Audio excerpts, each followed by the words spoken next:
156 is to dash 182 342. 2024 PSC നടത്തിയ ഒരു പരീക്ഷയിലെ mental ability ക്വസ്റ്റ്യനാണ് ഈ കാണുന്നത്. ഇവിടെ 182 342 തമ്മിലുള്ള അതേ ബന്ധം ഉപയോഗിച്ച് നമുക്ക് 156 ചേർന്ന് വരുന്ന സംഖ്യ ഏതെന്ന് കണ്ടുപിടിക്കണം. ഈ തന്നിരിക്കുന്ന 3 സംഖ്യകൾക്കും പൊതുവായ ഒരു പ്രത്യേകതയുണ്ട്. ഇവ മൂന്നും തുടർച്ചയായ 2 എണ്ണൽ സംഖ്യകളുടെ ഗുണനഫലമായിട്ട് എഴുതാൻ പറ്റുന്ന സംഖ്യകളാണ്. 156 എന്നുള്ളത് 12 × 13 എന്ന് എഴുതാം. അതുപോലെ 182 അത് 13 × 14 ആണ്. 342 18 × 19 ആണ്.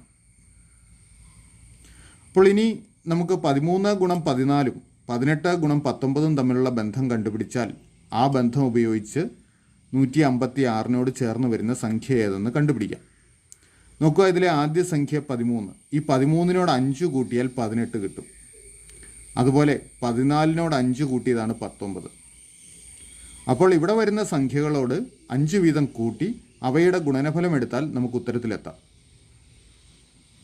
അപ്പോൾ നമുക്ക് 12നോടും 13നോടും 5 കൂട്ടിയിട്ട് അവയുടെ ഗുണനഫലം കണ്ടാൽ 156 ചേർന്ന് വരുന്ന സംഖ്യ ഏതെന്ന് കണ്ടുപിടിക്കാം.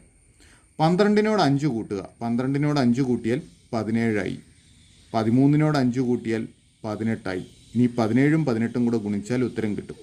17 × 18 ഇവ തമ്മിൽ ഗുണിച്ച് കഴിയുമ്പോൾ 306 ആണ് നമുക്ക് കിട്ടുന്നത്.